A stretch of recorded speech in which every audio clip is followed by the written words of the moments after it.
Hey, I'm Diana, and I'm 25 years old. The events I'm about to share with you took place a few years ago, involving my ex-fiancé, Zach, and his sister, Eva. Eva and I became friends before I started dating Zach. We worked together at a coffee shop and quickly bonded. I was in my senior year of high school, and she was finishing up her college degree. Despite the age difference, we hit it off and spent a lot of time together outside of work. You might be wondering how I ended up dating Eva's brother, but the truth is, I didn't even know she had a brother. We never talked about our families, just our parents now and then. I met Zach during my second year of university. By that time, Eva had moved to another state for work, and I missed her a lot. We kept in touch, chatting on the phone every couple of days. Eva had always been more than a friend to me. She'd guided me through college and helped me come out of my shell since I was a pretty shy and introverted person. Eva was the one who suggested going to frat parties as a way to meet people. I wasn't into parties, but I figured I'd give it a try since I hadn't made many friends in the first couple of years of college. At the party, I was overwhelmed by the noise and crowd, so I sat on a couch to take a break. That's when Zach sat down beside me. "Hey, are you okay?" he asked, noticing my discomfort. "Yeah, I'm fine," I answered. "Did you drink too much, or did someone slip something in your drink?" "No, I didn't drink anything. I'm sober." "That's a shame. Is this your first party?" "Yeah, how could you tell?" "You kind of look like you'd rather be anywhere else." "That's pretty accurate. I'd rather be at home with a book than here surrounded by sweaty, drunk people."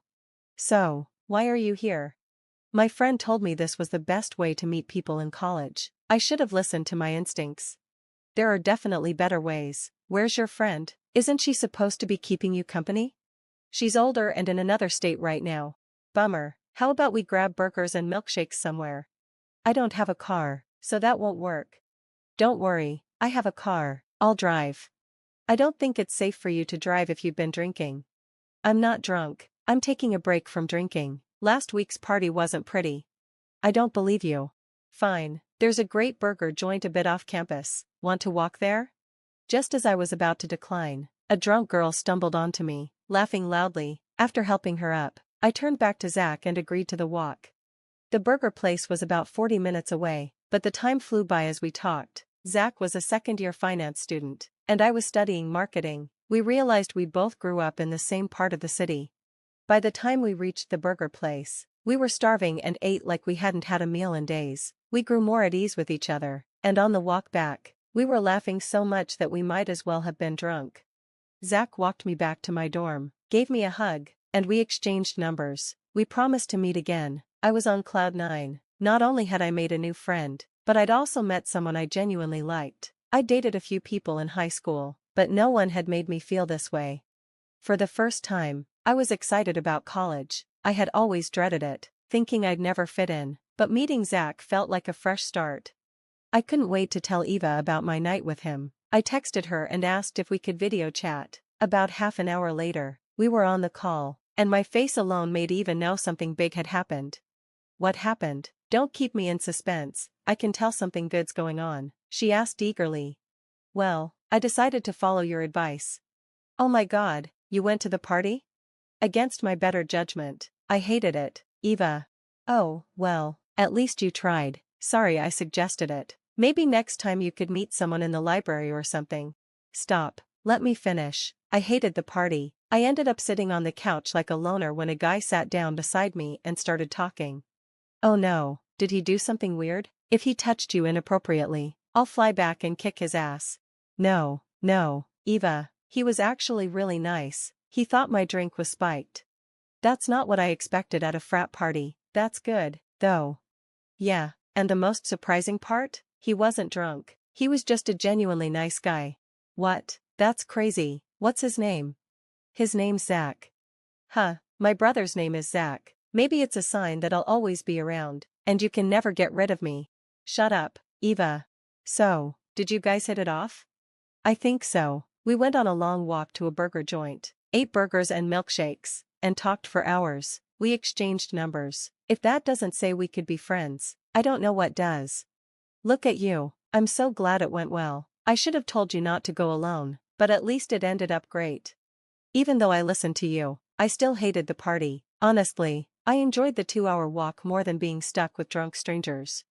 Whatever, the only thing I'm taking away from this is that I was right, and you should listen to me more.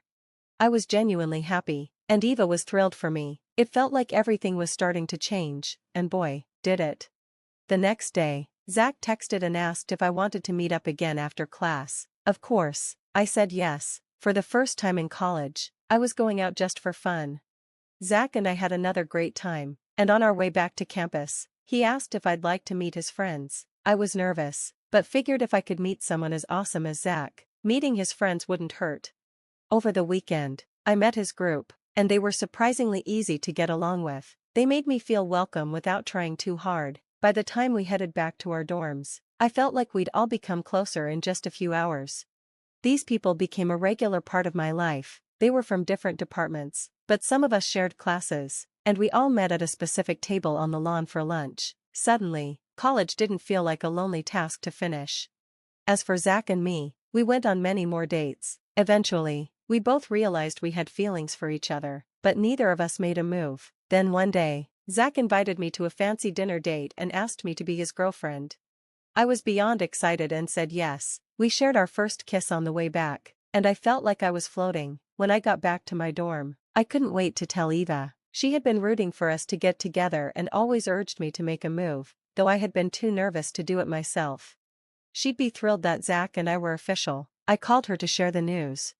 "What's up?" she asked. "I've got amazing news." "Oh, I love good news. Tell me everything." "Well, Zach asked me out on a proper date yesterday," I told her. "A proper date? Haven't all your hangouts been dates?" she teased. "No, I mean we went to this fancy restaurant. I even dressed up for it." "No way, I can't believe I didn't get to see you all dressed up." "Wow, you really are growing up. Stop acting like you're my mom." "What does that even mean?" "I practically raised you," she joked.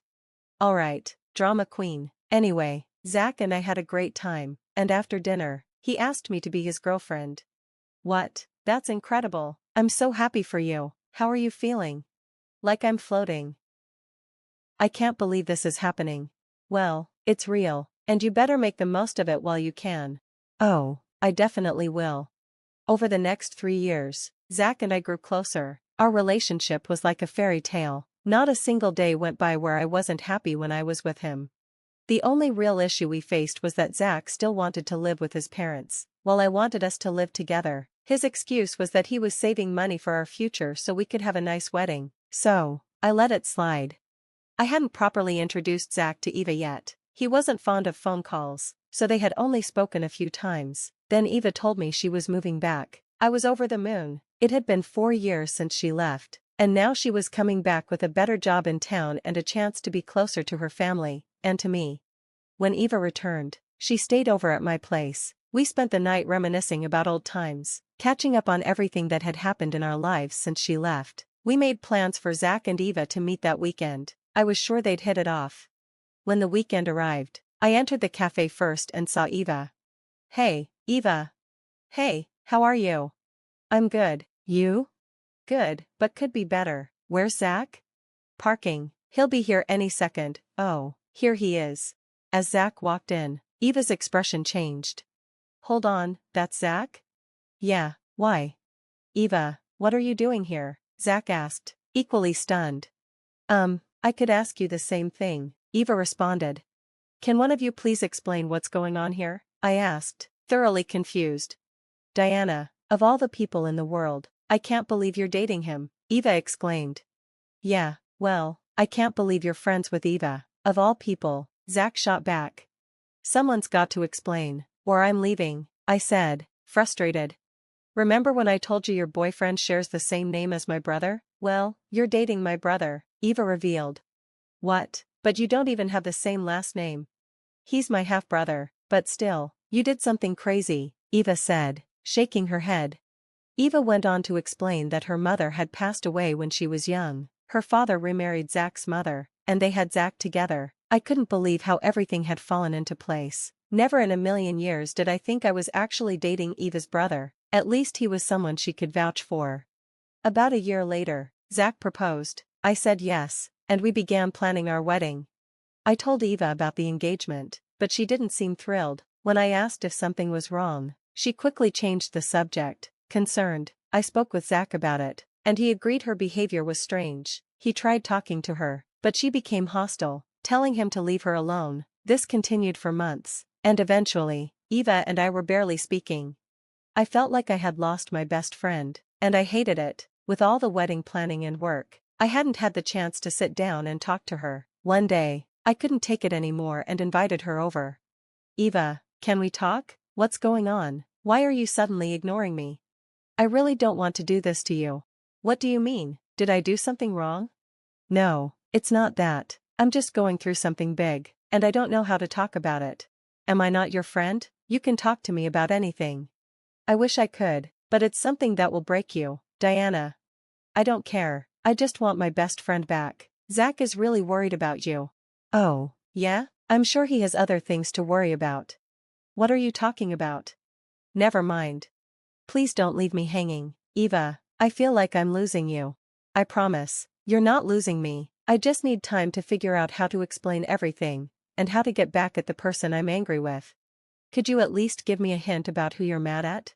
No, that would just make things worse for you. Trust me, I'll handle it the right way. I'm scared, but I trust you, Eva. After that, Eva hardly spoke to me. She didn't help with any wedding planning and refused to be my maid of honor. I was heartbroken. I trusted she wouldn't leave me hanging. Months later, the day of our wedding arrived. Just before I was about to walk down the aisle, I received a text from Eva, asking to meet her in the alley behind the hall. She insisted it was important, and no one could see her. I let my bridesmaids know I'd be a few minutes late and went to find her. When I arrived, Eva was pacing. She grabbed my hand and handed me a USB. Before I could ask anything, she said I needed to play the video on the USB and expose her brother. I was shocked and scared but trusted Eva. I told the staff to make sure the video played as soon as I walked down the aisle. 2 minutes later, my heart was pounding as I walked down the aisle. Zach's eyes filled with tears as he looked at me, and I hoped he hadn't done anything wrong. As I reached the altar, the video began to play. The crowd gasped. My stomach dropped. The video showed Zach and my bridesmaid, Celeste, kissing and touching each other all over in his part of the venue, just hours before the wedding. I dropped my bouquet and ran out. Zach chased after me. Diana, wait. What the hell, Zach? I swear, it's not what it looks like. Not what it looks like? You were all over her. It was a moment of weakness. A moment of weakness, right before our wedding? Really? At least come up with a better excuse. Okay, fine. Celeste and I started messing around 2 years ago. So, while you were telling me you loved me, you were sleeping with your best friend? We drank too much, and one thing led to another. You're disgusting. Why keep this from me for so long? What did you expect me to say? You would have left me, and then told Eva, who would have told my family. You know they don't tolerate cheating. You ruined my life. Why are you mad at me? You're the one facing the consequences of your actions. You could have come to me privately. Cry me a river. You deserve this. I'm glad I found out before marrying you. If I didn't, you'd just keep lying. Yeah, I guess I'm not sorry. You're just mad you got caught. You know what? Screw you. I hope you and Celeste are happy now that I'm out of the picture. I walked away and texted Eva to meet me at my place. She arrived a few minutes later, attempting to hug me, but I just wanted answers. She explained that when she first moved back, she stayed with her parents. One night, she heard footsteps heading to Zach's room and assumed it was me, but when she went to check, she walked in on Zach and Celeste. In shock, she didn't gather evidence and went back to her room. She couldn't face me without feeling guilty. After months of searching for proof, she finally found it and wanted me to take action. I hugged her tightly, thankful for her loyalty. She apologized for keeping it from me, but I understood. She stayed by my side, comforting me as I processed everything. Months later, Zach tried to contact me, but I blocked him everywhere. Eva told me no one in his family was talking to him, and his parents had kicked him out. Celeste had also dumped him. It felt good to watch his life unravel while mine got better, thanks to the one person who truly had my back. Cheers to that. Thanks for watching. See you in the next video. Stay stunned.